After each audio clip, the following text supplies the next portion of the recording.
This is London Calling. You're here with me, Tash, on Buccaneer, your source for what they don't want you to know. In today's world, we've all had to get used to our every move being tracked by the optic on our temples, by the cameras around us, and with every click we make online. Seems like everything we do feeds the big data beast. Why are data giants like Bloom so hungry to get hold of our private information and our metadata? What are they using it for? Will we ever have real private lives again? What is privacy in the digital world? And what happens when capitalism and surveillance become one?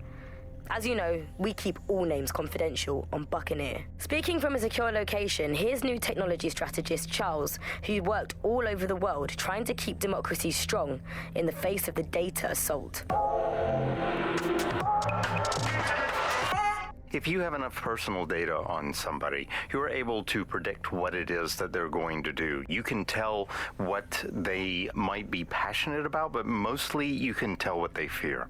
And if you can tell what someone fears, then you can manipulate them and you can move them in particular directions. Like, data is collected on citizens in every possible way. Data is collected through surveillance cameras. Data is collected from television sets. Data is collected from voter records. It's collected from how much power do you use in your house and how much water do you use in your house. In pre-crisis Britain, we got really used to all of our services being free.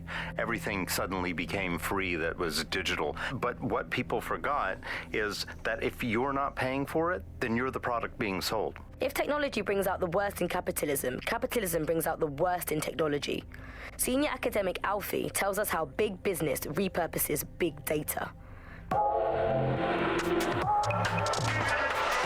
Historically, what's happened, of course, is that people have traded their privacy for their convenience. As smartphones and other kinds of technology came in and became mass-consumed, mass-used items and technological objects, gradually people were so attracted to the affordances of these technologies that privacy kind of retreated into the background and into a state we've got now where it's essentially gone.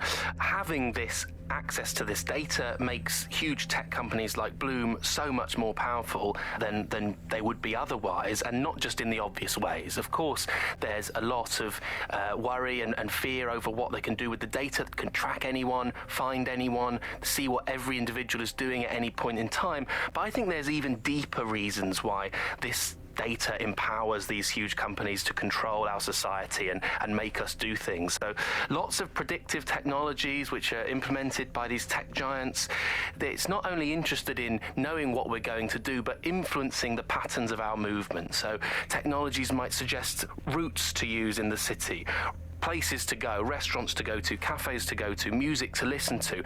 And these suggestions are not just predicting what we might like to do, they're actually influencing the way citizens move, think, eat, meet, and use their city as a space. So London has become a place where a small group of surveillance capitalist companies like Bloom can control the movements of individuals and orchestrate the way they move around their city and the way they essentially live, the things they do, the things they enjoy and the life they lead. So we're really kind of outsourcing our decision making, I would say, to a huge corporate capitalist company, and there's something very, very scary about that indeed. All these technologies can be used to not only influence us to act as the perfect consumer, but also to prevent us from doing radical and revolutionary things. So technologies in foreign nations that have been used are things like heat map features which show where populations are gathering. In-game rewards can be offered to people to take different routes, things like that. Traffic data can be manipulated to prevent people gathering and protesting, as has happened in some of the authoritarian regimes across the world recently. So what we're looking at is not only a set of technologies which make people behave as ideal consumers, but ones which actually can be put to use to prevent radical and disruptive behavior in the city, which limits the power of any kind of revolutionary force. So if you thought you had a private life, get used to it. You don't. And we're not going to reclaim our lives without a fight. I'm Tash, and you've been listening to Buccaneer, keeping the resistance informed. Keep listening, keep fighting, and remember, nobody owns you but you.